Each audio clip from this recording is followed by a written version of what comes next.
This show is brought to you in part by viewers like you who joined the Patreon or become a YouTube member. Thank you. If you could, please hit the like button and subscribe if you want more Cavs-focused content.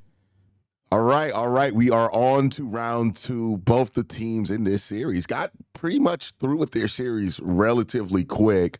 Pacers in 5, Cavs in what is now the most dominating playoff series victory in all time. But in order to preview this Cavs series versus the Pacers, I'm bringing on Tony Pesta. Tony, Evan Mobley getting that dribble drive on Andrew Wiggins, does that mean something to you? It absolutely did, man. It absolutely did. We were just mentioning before we started the fact that Evan Mobley and Jared Allen both outperformed Bam Adebayo in a playoff series. If you told me that we were going up against Bam last year or even 2 years ago, I'd be like, all right, this is a tough match. This could be a nightmare matchup for them. And both Mobley and Allen looked awesome. That Mobley was dunking everything anytime he had an opportunity, which is something that Cavs fans have been begging for, and not really this season. He's been doing it all season now, but in the past, we were like, Evan, stop pump faking. Stop going away from the rim. You're bigger and faster than everybody else. Just dunk on him. And that's what he did to Miami over and over again. And that dribble drive over Wiggins was awesome. Yeah, it's been something we've talked about a lot with Evan, but I don't think it's been talked about enough with Jarrett. Both these bigs have gotten so much better in the last couple of years. And it really changes how you can attack them. Like, I don't think you can do the Isaiah Hartenstein, Mitchell Robinson bully ball campaign against them anymore, especially with guys their size, right? Like, now if you got like a couple of bigs the size of the size of, what is the dude in Los Angeles' name? Zubac, yeah. You got two Zubac-sized bigs that can do things that Zubac does. Then all of a sudden, you cause a lot of problems for us, which you could kind of count James Harden as that because he's just really strong. But it's like, you can't just be anybody, right? And throw off these bigs anymore just because you're bigger than them. Especially Evan, who has always been, in my opinion, the stronger of the two. And now he's starting to realize he's the stronger of the two. And like, again, like how many 7-footers can get on the wing? Like, not like I caught the ball going downhill, Donovan Mitchell found a great passing lane, and then I happened to lay it up with Andrew Wiggins on my hip. Like, no, like I got the ball, I did triple threat, went around, and then blew by Andrew Wiggins. How many bigs could do that? Shoot 3 for 4, 50% from 3 in the series, and then be a all-world defensive menace, right? Like, how many guys can really do that? And you watch Evan, and you compare him to somebody like Bam in that series, who Bam's supposed to be all-defensive big, right? Bam's supposed to be a pretty good offensive piece, a second option on the team, or at least a second option on this Miami Heat team, probably a third option on a really good team, right? Like, that's supposed to be what Bam's game is. And you see Evan, and you're like, oh, shit. I think I would rather have Evan, like, right now than fully cooked Bam Adebayo. Like, that's an Olympian. That's a really good player in Bam, right? And here's the thing that I thought was interesting. Wanted no smoke with Evan Mobley on offense. Like, that's the part that I find interesting. He had a game where he shot like 5 threes in 7 shots total. And I'm like, he don't want it. Like, he doesn't want anything. And every time he like tried to get a post touch or a dribble drive on Evan, you could just see him being like, I really don't want this look right now versus him. And then Evan like reaffirmed that in the defensive set. There was nothing easy for Miami in this series. But now that we go to Indiana, who definitely has more offense than Miami, right? Miami very limited in what they could do offensively. I'm surprised. Was Miami like 9th in defensive rating? I'm not sure off the top of my head. They may have been, because if there's one thing, I can check it right now. If there's one thing the Heat still managed to do, even without Jimmy Butler, even without the offensive talent, is Eric Spoelstra is going to build a good defense, especially if you got Bam out there still. So let me pulling it up right now to tell you. My MacBook's just going slow. But they were definitely a strong defense. And like the fact that Mobley just had no issue going off the dribble against any of them. The fact that the Cavs scored in the paint relentlessly in the final 2 games of the series, really just that adjustment. They were 9th in defensive rating this season, Miami. So the fact that, first 2 games, Cavs were just shooting the three, everything was dropping, didn't really score in the paint. I think they had, trying to remember off the top of my head, I think they only had like 70 something points in the paint between the first 2 games combined. And then they had 60 in game 3 alone. It was like the adjustment and the willingness to pinpoint a weakness and then show that it can actually be a strength. That was great stuff from the Cavs and Evan Mobley, both ends of the floor. If you had told me, I mean, a year or two ago, I think we were talking about like, man, if Evan Mobley could just take some shades of Bam Adebayo's game and just improve in this way and like look like him in this way. And now in 1 year, he's kind of eclipsed Bam. Like, it's actually not even really much of a conversation anymore. Mobley's going to be an all-NBA, probably second-team all-NBA player this year. And it's just like that how quick the development has happened has been so great to see. And we're seeing it in the playoffs now, too, on the big stage. Yeah, and like, again, this is like, I know Andrew Wiggins sometimes like gets memed on a lot, but the one thing he's always been strong is as a defender. He's always been a top tier defender, right? So it's like being able to like go off of guards like that, right? Like, and just be able to get the shot that you want. And what I loved from Evan was he wasn't scared of Bam. Right? Like he went at Bam a couple of times. Sometimes I felt like unnecessarily. Like he had to go at Bam right now, Evan, but he went at him. And it's funny, right? You bring up the Cavs were able to exploit what was a 9th ranked defense in defensive rating. And that's kind of funny to me because like the whole thing, people's whole issue with the Cavs is, oh, wait till the playoffs. People are going to be able to expose their flaws, right? They're going to be able to just exploit Darius Garland. The team that did the Darius Garland exploit, right, is the Cavs, and they did it to Tyler Hero. And not just did it, let the Heat know. Like, it was unavoidable, right? Miami knew that was the strategy like 10 minutes into game 1 because it was obvious what they were trying to do. But at the game 2, I think it's interesting that not only did they talk smack about it, they backed it up even more in the following 2 games after that. But let's talk about this Pacers series. What's different about the Pacers than the Heat? Because Pacers are a 50-win team. Miami is a 37-win team. I've made the statement here. The playoffs haven't really started for the Cavs, right? You're watching Clippers and Nuggets and the Warriors-Rockets game, and you're seeing these games at the end. They're going back and forth, right? Detroit, New York. That's the playoffs right there. That's what it is. That's the nervousness, the sweaty hands, the tight moments you're going to get in the playoffs. That hasn't began for the Cavs. They have not really felt that outside of blowing that one lead in game 3, and then they got it back, and it was pretty quick after they got it back that they took the game back out of proportion. But now with the Pacers, that's a team that's going to give you some really close games, right?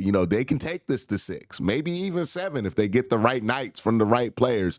50-win team. What about the Pacers is different about how the Cavs have to attack them in this series, and what do you need to know about the Pacers in order to be prepared for them? Yeah, I mean, look, it's hard not to feel confident right now in the Cavs, and like my gut reaction would be Cavs in 5, maybe 6, just because I mean, what they just did to Miami, it was like you said in your last video, it was such a dominant ass whooping that it was almost humbling. Like Kobe Altman was almost like, man, what have we created? What did we just do? Ty Jerome is hitting like drifting 3-pointers from the Miami logo. There's kids in the crowd watching this. That's like core sports memories for those fans who just watch their team get demolished. So somebody will never forget DeAndre Hunter, some poor Miami fan, right? Some kid not aware of what's going on, just knows that the Heat are in the playoffs, and that's a big deal. Will never forget DeAndre Hunter shooting a 3 with 4 people in his face.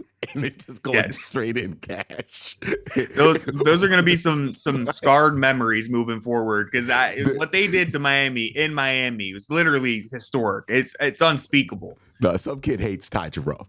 Like some kid hates Ty. Like you know what it is? It's Max Strus, right? I think somebody hit on this. It's like Ty Jerome. I think once you realize that's what that is, because I don't think people have caught on to it yet, and hopefully people don't catch on until after we get into an extension. But like once you realize that's what it is, it's not going to hurt you. That's a really good player. But Max Strus, you know Max Strus if you in Miami. Yeah. Like, he was like, that's not what That Max was Strus personal. look like. like, who is this guy? Like, what is this? He's just making shots, playing really good defense. And then, like, Max Strus has this knack for making the most like back-breaking threes because it's like, oh, Donovan's on a run. Then you get a Darius bucket, and you're like, okay, that's their two guys. You know, they're gonna get tired eventually, and then they kick it out to a Max Strus three, deep as hell from the top of the fucking arc, and it just smacks, and you're like, well, we got nothing. Yeah, it's absolute backbreakers from Max Strus, but. So that's what they did to Miami. I don't expect them to do that to Indiana, right? Like Indiana is a much better team. The way that I've been kind of breaking it down is like the Cavs, they're a varsity team. They're like a legit varsity squad. The Miami Heat, they were like, no disrespect. I'm not saying this to pick on them too much, but they were like a freshman squad, maybe even like the 8th graders that are practicing with the high schoolers that day for whatever reason. They're the like Pacers, if you're Ohio State and you draw like Boise State in the playoffs, right? It's like that's what we saw. But non-conference, non-power opponent where it's like, yeah, right, man, we gonna blow them out. the Pacers, on the other hand, they're like a really good JV squad. Like they're good, they're solid. If the varsity guys are taking the night off, the Pacers are going to make you pay. So I'm not trying to diss the Pacers, say you guys are a JV squad, but there's clearly tiers to this, right? But I do You're think gonna get clipped by Pacer Nation. Oh yeah, they're gonna be pissed. So let me back this up by giving the Pacers some credit, all right? Because I will say I do genuinely think the Cavs, if they are not totally locked in, the Pacers are going to challenge them in this series. They're not an easy team to beat. Even if you look at last year, which I think the Pacers have gotten better since last year, but they made it to the Eastern Conference Finals. Sure, they got swept by Boston, but they were a really, really difficult opponent to beat. 2 of those games came down to 1 possession, and another one went into overtime. So it was one of those sweeps that was actually a lot closer than it looks. All that to say, the Pacers, they're not going to let themselves get manhandled like the Heat did. The Cavs do have to show up in this series, but if they look like the team that we've seen all season, the Cavs, then this should be a quick series. Even if that doesn't mean it's easy, I could see the Cavs taking this in 5, maybe even 6. But to keep it simple, the reason why I say all this is the Cavs, they have a better offense, they have the better defense, they have more depth, they have more 3-point shooting, more rim protection, better playmakers. Kenny Atkinson's a better coach than Rick Carlisle. And we have the more high-end star power and Donovan Mitchell, Darius Garland, and all that. Like we have more stars too. And so the only thing Indiana really has that's like an advantage in this series coming into it is probably the way they play with speed and their point of attack defense. But other than that, the Cavs have the advantage in literally every single category. So it's obviously going to be a series where the Cavs, as long as they play up to standards, they're going to win it. I do have a couple quick keys that I'll say to focus on here. One, Cavs got to take care of the ball. Both the Pacers and the Cavs were top 5 in turnover percentage this year. So neither team turns it over that much. Both the Pacers and the Cavs were outside of the top 10 in forcing turnovers. So they both take care of the ball. They don't really force that many turnovers. So winning the possession battle, it's going to be tough. Both teams, they value the ball. You got to take care of it there. Rebounding, the Pacers were 29th in offensive rebound percentage. So they don't get putbacks. This is a series where the Cavs, they should be fine in that regard. I know it's something we're always worried about, but the Cavs going to get crushed on the glass. They should be good in this series. The Indiana Pacers are not good at getting second chance points.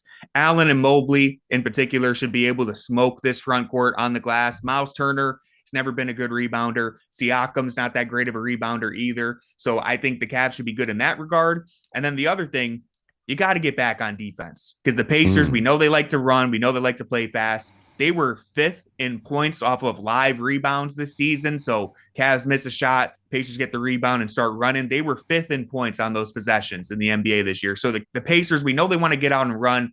Cavs got to get back, limit them in transition. The one thing that I will say about that, though, Cavs were actually the better transition team this year, which is kind of crazy in terms of just points per possession or whatever. They actually ranked higher than the Pacers in transition. So that's where I come back to. We have the advantage in every category. It really is just a matter of showing up and getting the job done because you should be the far and away the better team. Yeah, I tend to agree with that. I think the the Cavs are just a much better team than the Pacers. I always go back to that one game at the end of the season where like the Pacers were way too excited to beat our backups. Like, way too excited. And I'm just wondering, I'm like, I don't know if this team like has that understanding there. And look, the way the Cavs looked in first round, they bring that level of focus, which there's no reason they shouldn't, into this round versus the Pacers. Then, yeah, I think they're going to make things very difficult. The one thing I'm very interested to see, right? Because, like, with Tyrese Haliburton, there seems to be a perception in the league that he is not as good as his numbers make him appear. Like, when he got voted most overrated. And, like, to beat Rudy Gobert out for most overrated. That's tough. Let's say something about how people think, right? And then, like, you'll hear Jeff Teague talk about him, and he's not really the biggest fan of Haliburton. And I do wonder, like, in a playoff series with Kenny Atkinson, is that something where Kenny's like, nah, I got something for that, right? Like, and we see, like, a different thing from him, right? You mentioned the coaching matchup between Rick Carlisle and Kenny, and I made this point. In order for the Cavs to win a championship, to get out the Eastern Conference, they're likely going to have to go through coaches that have won championships, every single level, right? You beat Spo, and I thought it was really impressive how Kenny Atkinson beat Spo. Now, it's, again, Cavs are just so much more talented than the Heat that it's not going to be hard to outmaneuver. But we know what it looks like when you're like, we just kind of overpowered them, right? This was what they did to Miami. You don't beat somebody by 55 points without like unraveling them and figuring them out, right? Like that is, oh yeah, we got this figured out, right? Like we're not worried about you at all. So you have to play Rick Carlisle. He's won a championship as a coach. Same thing with, who is it up there in Boston now? Is it Joe Mazzulla? Joe Mazzulla? Yeah. They've switched coaches like 14 times, and they've had the same core. And like they only fired Ime, right? Yeah, I think so. Did they trade Ime?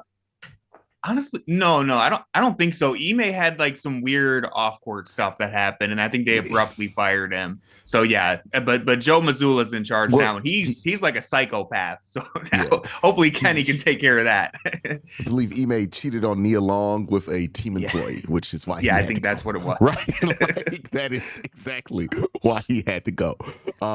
So yeah, you're not. In order to get there, right, and who knows who comes out the West, right? It's probably going to either be Tyronn Lue or like I think the winner of that 4-5 matchup probably gets to the conference finals. Whoa, no, that's hard to say. They got to go through OKC though. Yeah, so it's going to be. Listen, Kenny's going to have his hands full, whoever he's going against. But at least I feel West look nasty. Yeah, at least I feel comfortable with Kenny in charge. Like I don't know if he can necessarily outcoach everyone who's still in front of him potentially, but I know he can go toe to toe with them. At least I have faith that he can. Yeah, and like I hate to do this because like JB's not a bad coach, but when I say stuff like this, it makes people think he's a bad coach. Yeah. But I watched Detroit in the last 4 minutes of these games, and I think to myself, yeah, this is why we fired him, right? Because have you watched some of these offensive some of those Detroit. Dude, it's the offensive like, why sets. Luke Walton still there? And it's inbounding the ball. Oh my God. They can't inbound the damn ball. They don't manage their timeouts. It's like, and I like JB. I hope Detroit manages to make this a series. It's game 6 as we're recording, going back to Detroit. I think tomorrow or Friday. JB, he's a good coach. We've said it a million times, both of us. He's a good coach. You see the limitations there. You see where he still has to develop. And in all honesty, Luke Walton doesn't get enough flack because what the hell? At a certain point, it's the people around you too. How is no one drawing up a better inbounds play for this man? We're like 4 years into this. If he can't get the ball inbounds. This is what I'm inbounds. saying with JB, where I'm like, hey, bro, you saw what Cleveland became after you let this man stop running the offense. Right. And you still letting him run your offense. Yeah. Like, Luke Walton must be the homeboy of homeboys because I don't understand it. I don't understand. He's never been good. The only time he's looked like a good coach was when he had the 73 Warriors. Oh, yeah. Yeah, I forgot about he just inherited that. But it's like, it's not a coincidence the Cavs cleaned out shop. They didn't just fire JB. They said, no. everybody's got to go. We're rebuilding this top to bottom. So yeah, it's shout out to Kenny Atkinson, Johnny Bryant, and I'm forgetting the other assistants off the top of my head, but they've done a great job rebuilding this offense. Because even if you compare like the Cavs' ability to get offense versus New York versus like Detroit, and it's like this is the tough thing too, because when you watch a playoff series, you're only really watching them against that one team. And it's like you watch this series versus New York and Detroit, and you would think if you just watch this series, New York's a pretty good defensive team. That's not the case. No. They're cheeks defensively when we play them. Like they're a horrific defensive team, especially like Detroit can't play cat off the floor. Yeah, and this is where the Cavs have spoiled me because I'm used to watching the Knicks and be like, I thought they're gonna get swept. Or not get swept, but like get knocked out pretty early in the playoffs. Feel like they're not a good defensive team. But then I'm like, oh no, Detroit's not good at offense. Like, oh, this is what it looks like. When you can't force Cat off the floor, when you can't put enough rim pressure there consistently, when you don't have a consistent three-point shooter. Like I think this is also something going on in the Houston series where it's like, dude, they got nobody to take a shot at the end of these games. It's like Sengun or fucking Fred VanVleet in 2025. Like it's like, you man, just gotta like, pray.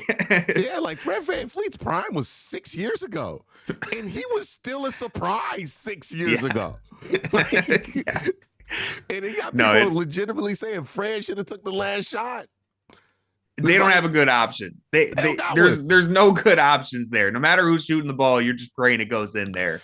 The Cavs have I would say they got 4 guys that would be better to give the ball to at the end of the game than the Rockets. Honestly, maybe even more. Yeah, it's crazy. And that's one thing to tie this back into the Pacers. When I'm looking at, and again, I'm not here to disrespect the Pacers or dismiss what they did in the first round, but I was thinking about this.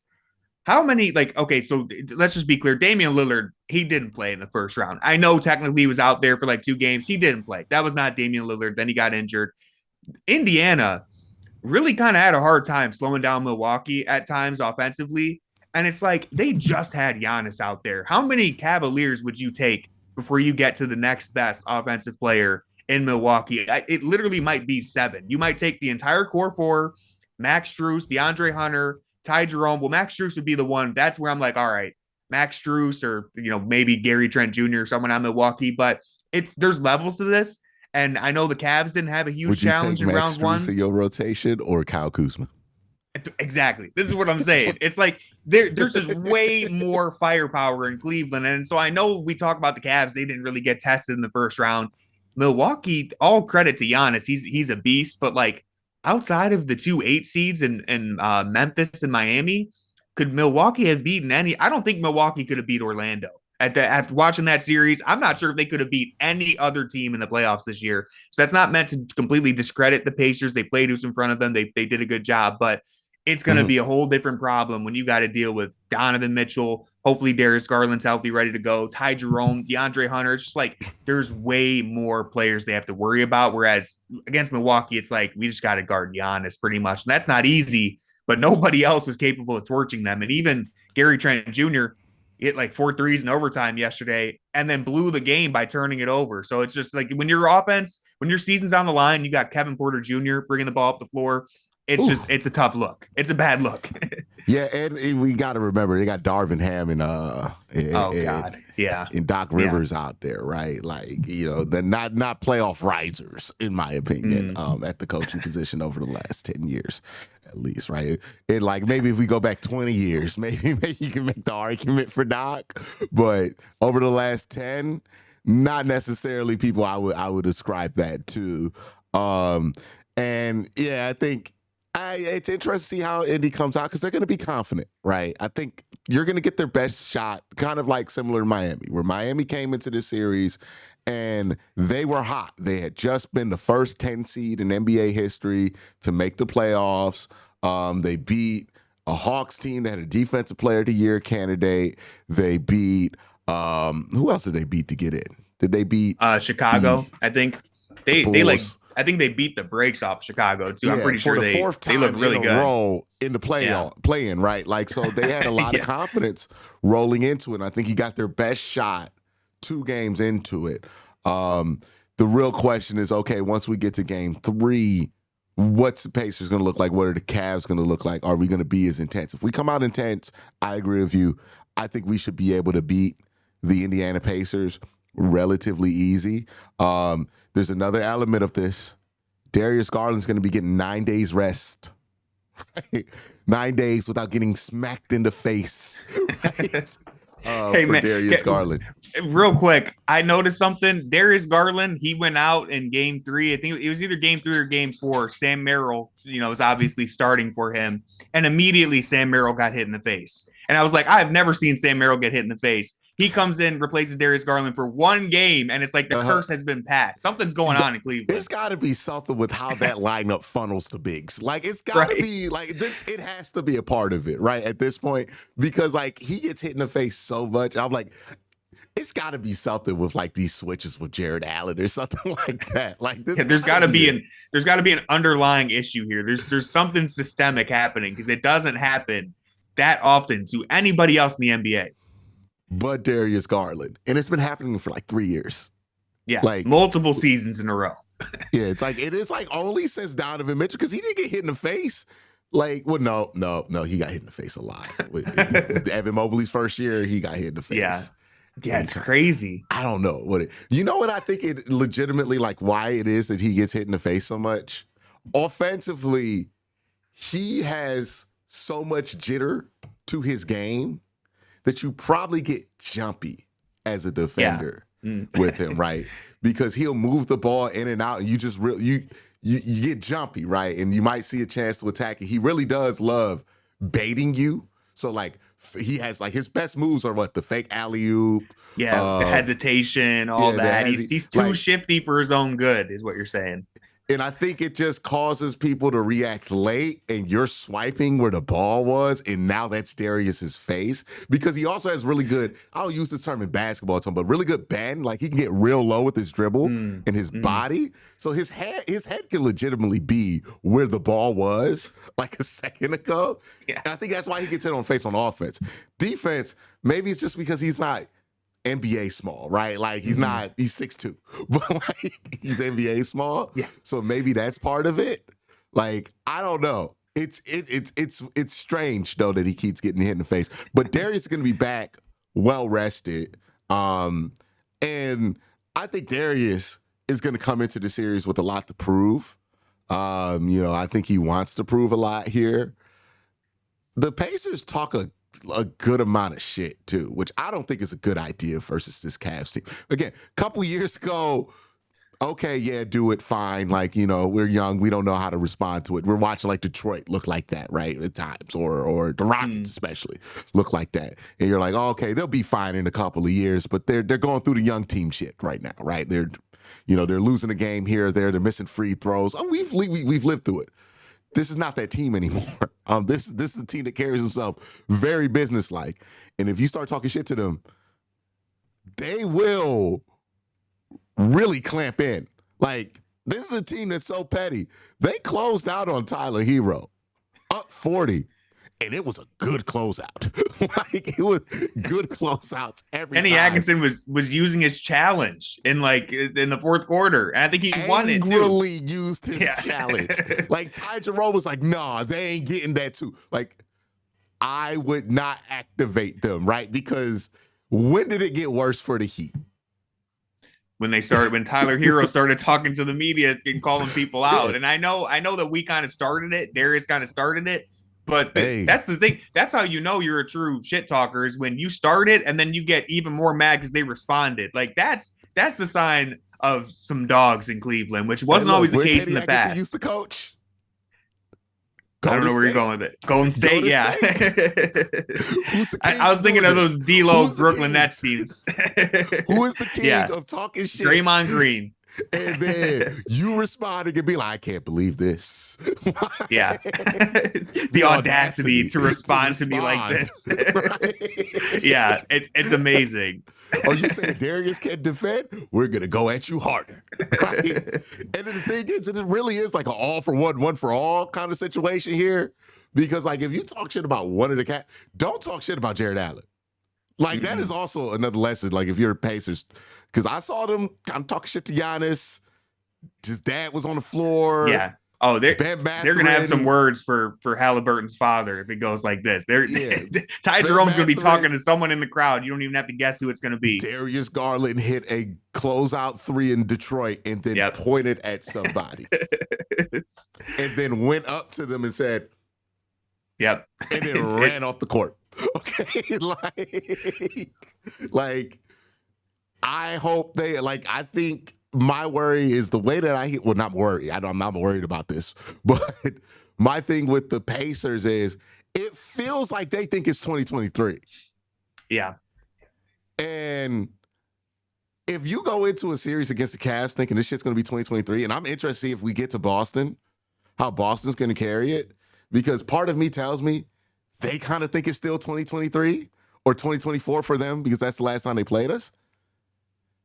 That's not going to end well. You know, I'm confident enough in how this team has showed up to where I'm like, they didn't have any no-shows in that series, right? Usually we're used to a JB team where it's like, oh, this is going to be a no-show, right? Like, Game 3 versus Orlando.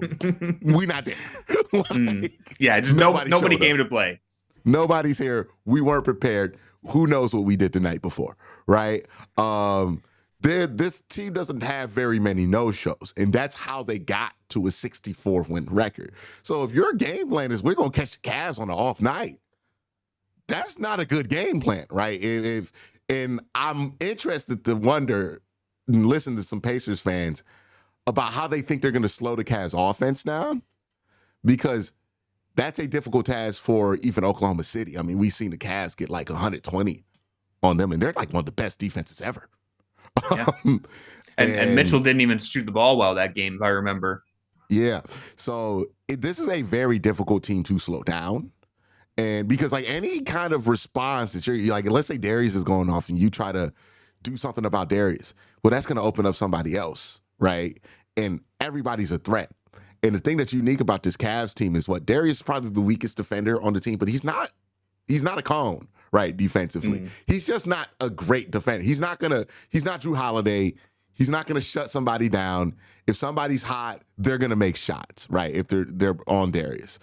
But you're not just gonna straight up exploit Darius and think you're gonna get easy free buckets. Like, you're gonna have to work for it and make a tough shot here and there in order to get off on Darius.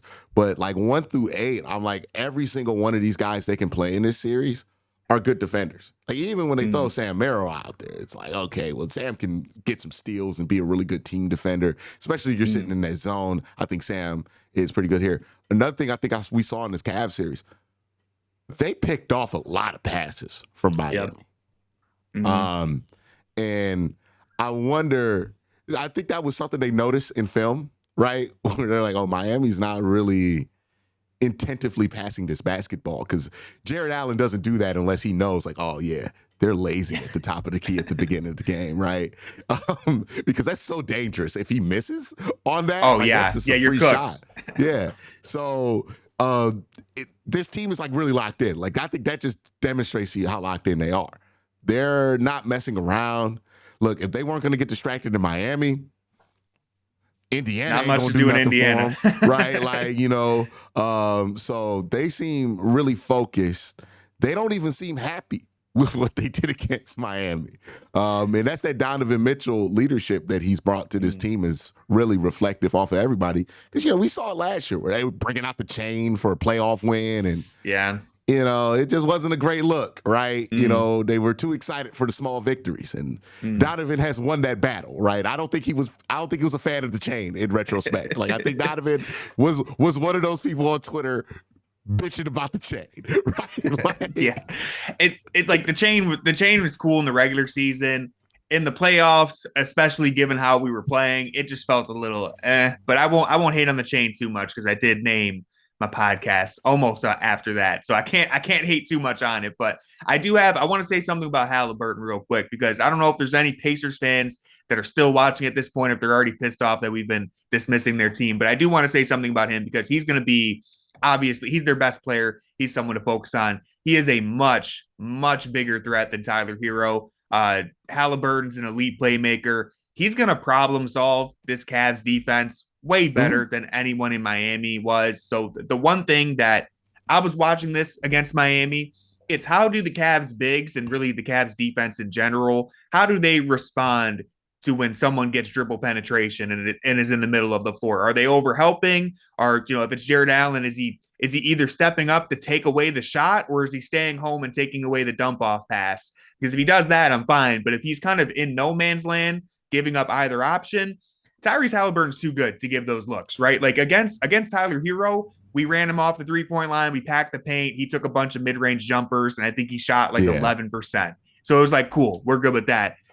Tyrese Haliburton, he's going to make the right play. If someone's open, he's going to find them. And so the Cavs defense, you really have to stay home, especially because, again, even guys like Pascal Siakam, Nembhard, Miles Turner, Nesmith, like the Pacers have guys who are capable of catching that ball with an advantage and actually finishing plays, whether it be knockdown, catch and shoot threes or attacking the closeouts like that. They just have more guys who can finish plays than the Miami Heat. And they have a lead playmaker who can get them into rotation. And, basically what I'm saying is if you allow Haliburton to just play in a sandbox and create whatever he wants, the Cavs would be in trouble. So I think you got to play him as straight up as possible. Do the same thing you did with Hero. Run him off the 3-point line, keep your defenders in the paint, and dare Tyrese Haliburton to beat you with his mid-range scoring, because he's really not comfortable scoring the ball. Like that's kind of against his natural instincts as a player. So the more pressure that you apply on him to score the ball, I think the better the Cavs defense will look, because if he gets into the lane and there's bodies covering up all of his passing options, Haliburton's just not going to be as effective. And that's not easy to do. He's a very smart player. He's gonna solve this defense, and the Cavs are gonna have to adjust to him most likely in a way that they never had to adjust against Tyler Hero. So different coverages keep him guessing, but that's obviously something to keep an eye on, is how does the help defense react to Haliburton getting around, whether it be Garland, Merrill, Strus, whoever's in front of him. When he gets around them, how does everyone else react on the floor? That's what I'm going to be looking for. Is this a series where we retire the Jared Allen gets the guard on the perimeter stuff? Hope so. I certainly hope so. Because it's going to be tough. This is a series, in all honesty. Watch for Dean Wade and even DeAndre Hunter potentially. I'm not saying Allen's going to be off the floor, but especially if Miles Turner's hitting threes, you might go Mobley at the 5, Hunter at the 4, Wade at the 4 even, and just like, and that's not even a knock on Jared Allen. It's actually a strength of this team that you can adjust like that. But yeah, I think with the way this Pacers team plays, the 5-out running gun style, you might see Kenny Atkinson stagger the bigs more than usual. Yeah, and it could be Allen at the 5 too. Like it could be Allen and DeAndre Hunter or wherever else. And real quick, one note on Dean Wade. I mentioned this, I think, on my podcast, but Dean Wade didn't score a point in the first 3 games against Miami. I think he only had 5 in game 4.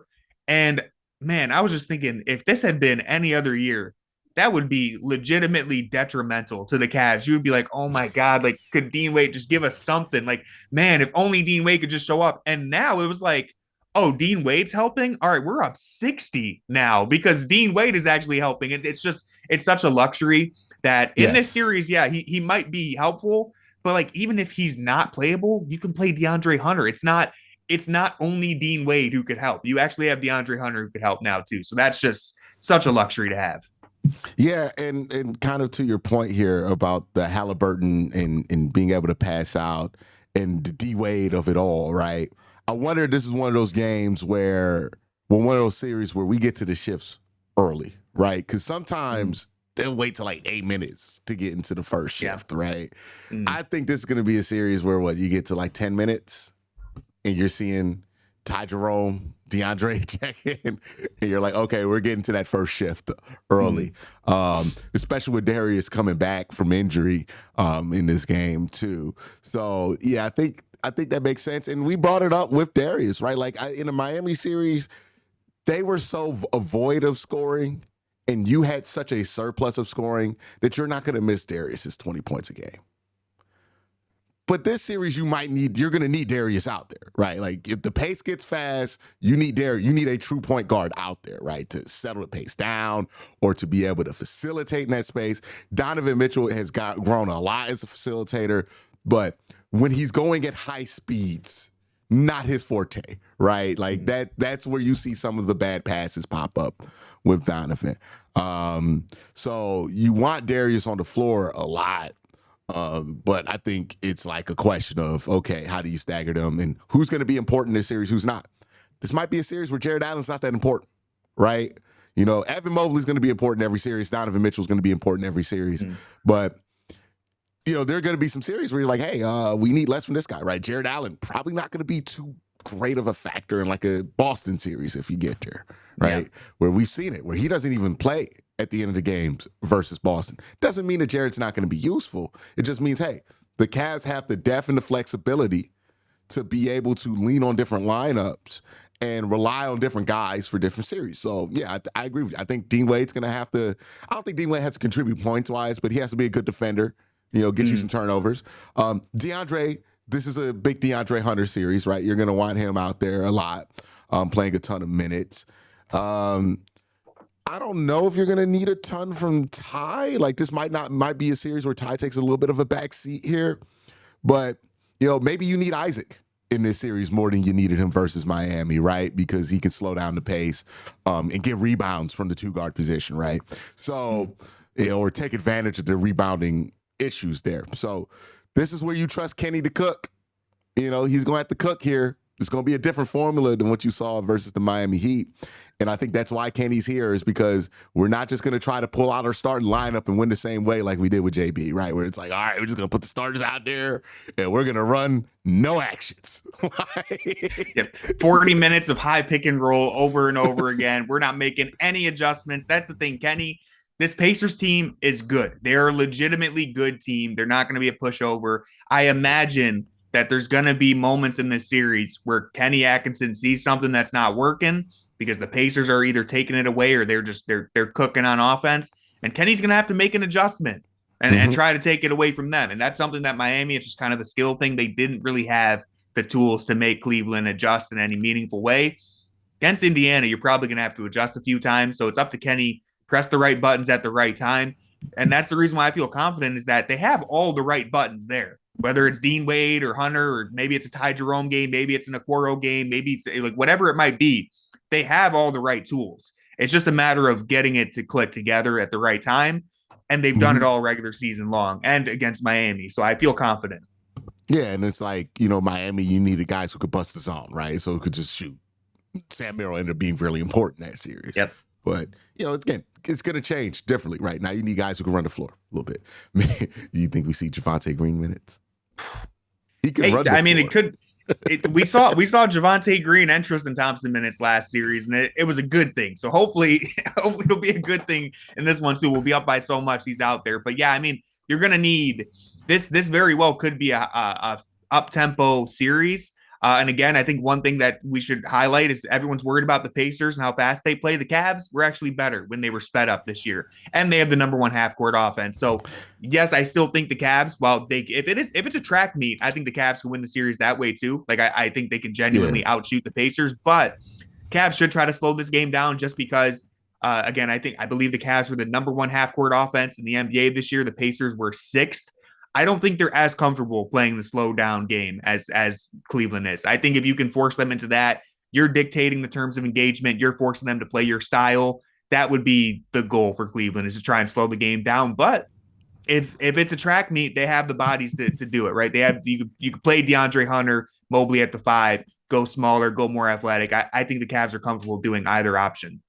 Yeah, and the Pacers did win the regular season. I think they're the one team that won the regular game series, but with the huge asterisks. There's huge asterisks. Yeah. One, really a split. But yeah, they won. I think so. They went 3-1 against us. 2 of the games were at the end in April. The one game was all the G Leaguers were out there, and we were up by 30. You joined at the end of the stream. They blew a 30-point lead. So that was one of the losses. The other one. Again, none of the Cavs, like none of their key players played. Ty Jerome was whooping their ass, and then Kenny decided to sit all them out. And then the And we only other actively pulled these dudes like in the final 5 minutes, right? It was like we're up 8 or something. We're winning, and Kenny's like, all right, let's get Amani and and that's the then one everyone that else the out there. Pacers celebrated. Where I'm like, yep, I don't know if I should take y'all seriously after that, but like like that was wild to me that they were like celebrating that one. I'm like, they actively said you could have it. Yeah, that we handed it to them. Yeah. And then the only other win they had was I think in January, and I looked at it, man. George Niang was like a -20, and he played like 19 minutes. He was a -20. Levert was like a -22. That was the game where Indiana was full court pressing, and we just turned it over a million times. Was the game where Kobe decided I don't think that's going to happen. Yeah, Kobe said, "All right, I got to start. I got to pick up. I got to get rid of the peanut gallery, man. Got to switch some things up." Yeah, it's hard to take anything from those losses. After that. Yeah, it's like it's before DeAndre got here. The Cavs are a different team with DeAndre. To be fair to the Pacers, Tyrese left that game like 19 minutes. So they beat us without Tyrese really giving you anything. In that game, and the one time we beat them, Tyrese didn't play for them. So we haven't really got a clean look at both these teams playing each other in the regular season. To be fair, and I think the one time they beat us, what Rick Carlisle was doing a lot was really like the press stuff, right? And I think that's a really good strategy against the Cavs in the regular season because they're not going to be ready for it because that's just not how teams play in the regular season. But they just got off a series with Miami where Miami was like, oh, we're gonna pick you up 94 feet and try to make it difficult. And then they realized how bad of a strategy it is, right? Because the Cavs have enough ball handlers to get loose here. Like Darius is gonna get loose. And then once that guy gets loose and you're out of position, good luck. Good luck. Yeah, like that could be an Evan Mobley handing 3. an advantage. Yeah. Yeah. That could be a Jared Allen putback. Like you're out of position for rebounding. So I think that's what Carlisle's going to come out here and try to do is like really try to be physical at the point of attack. I think that's what most people think that you can be successful with the Cavs. Again, people think they're soft, right? And I think people are going to come in trying to like prove that point, do stuff against the Cavs if they're soft. And if that's Rick Carlisle's plan, if I see them come out and they're like doing a pickup 94 feet thing and Ben Matherin's being like a huge douchebag, like at the start of this game and like all this extra shit, I'm like, okay, well, one, they're going to get tired, right? You can't do that a whole game against the Cavs, especially with how fast you run on offense. And the Cavs are deeper. So if you want to play that game, it might be close for the first couple quarters, maybe even third quarter, but by the fourth, we're going to see you wind down and this team wind up, especially because we got the better closers, right? We got 2 guys who can close at a high level. They got 1 guy. Also, I think the other thing you need to watch out for is Tyree's going to have a 35-point game, right? He's going to get you 35, 38 from one game. He's going to go off. He's going to make all kind of bullshit, right? Like, they're probably going to get who's the dude on the Pacers that would make that? Miles Turner makes threes, right? We're going to get a Miles Turner makes a bunch of threes game too, right? And you might get that in the same one, and I think if they get that in the same one, they're going to beat us in that game. But you got to withstand that, right? Like you're going to get a couple bullshit games from their role players, and you're going to get a crazy Tyrese Haliburton game or 2. You know, how well you can withstand that is going to determine how long this series goes. But, you know, I talked about this with you for a long time.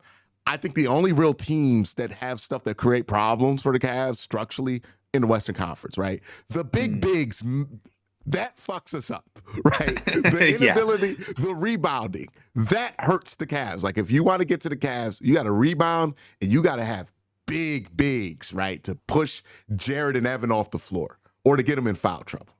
You do that, that's why I'm like, I want the Clippers to get eliminated, right? They have all the stuff to beat us, right? The Thunder, that's what the Celtics do. They rebound really well, right? Especially off threes. We don't rebound as well, right? That's the big concern against Boston. The Pacers don't have any of those things, so I don't go into the series too worried. It would have to take the Cavs basically taking the Pacers for granted. And given that they came in with a championship effort versus a 37-win Heat team, I don't think this team's at the place where they're taking anything for granted right now. And look, the Pacers aren't either, but if the Pacers give us their best effort and the Cavs give us their best effort, I take the Cavs every time. Exactly. Yeah, this shouldn't be a series. There's no version of this series where I'm like, man, Cavs played real hard. They played good, just didn't have it, just couldn't beat Indiana. There's no version. If the Cavs played their best game, they're winning this series. If they lose this series, that means something went wrong. and I'll be pretty disappointed. But It would entering take the a series, I feel visual- confident. It would take a visual lack of effort, Exactly. right? Or a visual lack of focus. Mhm. Well, we've seen that with this Cavs team, to be fair. Yeah, Right? yeah. Where they don't look super focused. But this is the playoffs. They look like a different focused team right now than they did it, like, after they clinched the 1 seed in the East and like fucking had the division locked up with like 20 games left to go, right? Like they look a lot different right now than that. So yeah, I think if the Cavs come out focused like they've demonstrated so far, then they'll be able to beat the Pacers. The Pacers are going to give them a game, right? I think the Pacers are not going to get swept. They're going to give them a game, maybe even 2 games where it gets to 6, right? This is a team with a lot of heart, a lot of energy, a lot of youth, a lot of effort. Rick Carlisle's scrappy, smart coach, right? Might be able to get a couple out of you, but it shouldn't feel like you lose control of the series at any point, right? This shouldn't be up for grabs. And then you play Boston if that's the case. Because if Boston has to play New York, that's a sweep. They're going to be very happy to see Karl Anthony Towns on the other end there. And he's played great in the first round. But it's just a horrible matchup for him. Well, I'm a Karl Anthony Towns hater. I'm a well-known Karl Anthony Towns hater. And look, I had to give him credit. He's been balling, right? But here's the thing with Karl. A week after you give him credit for looking like a hooper, it's when he does the most unredeemable shit of all time, right? And I'm like, of course, they're going to get through this series because Karl looks crazy, and New York Knicks fans are going to do the thing. Boy, if we get this cat, we could beat Boston. If we get the cat that played in that series, and then they're going to do, what the fuck happened to Cat? Right? Like, they're setting themselves up for that. Jalen Brunson's amazing, but like if that game's not close, then it don't matter how great Jalen Brunson is in the fourth quarter. And like, I wonder how bad that ankle's going to feel for him. He's looking hurt. He's limping through this Pistons series. Yeah, I kind of want the Pistons to try to like sneak that one out because I think they're a tougher play for Boston. Even though I'm be honest with you, Boston might just shoot him out the gym. Boston's probably not getting tested in the second round either. It's shaping up. The playoffs are rarely this predictable, but it's shaping up for Boston, Cleveland in the conference finals. We got to take care of business against Indiana. It will be another series, another week of we're watching the Western Conference games for entertainment. Just waiting for the series to start. Hopefully, knock on wood. That's what we're all hoping for. I don't want to jinx anything, but Cavs, they've earned the right to have these expectations. They have earned these expectations for sure. They're a 64-win team. Yeah. Like they're most historic, most dominant sweep in NBA history. Like there's a reason why we feel this way. It's not because I'm discrediting the Pacers or I don't think they're a good team. It's just that the Cavs have shown me every reason to believe that they are capable of winning this series in 5. Hey, and look, let's be real about it. Difference a year makes. Yep. I don't think we're this confident going into a series with the Pacers last year. I don't even think we think we're going to win it. I think we're like, hey, go 7 and we'll see what happens.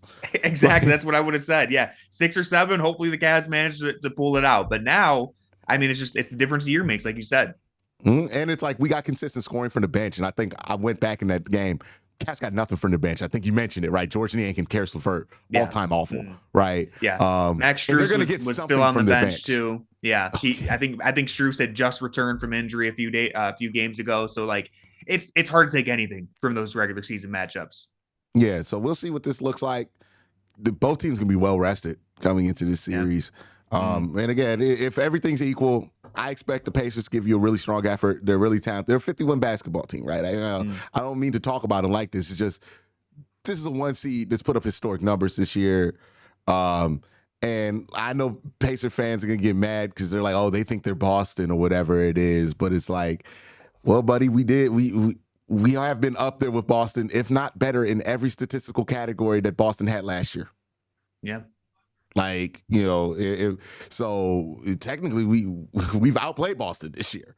So it is what it is. I hope this doesn't get deemed as disrespect, but I do think the Cavs have a really good shot to, wrap this one up. I was really hoping for Boston to get somebody who could push them too.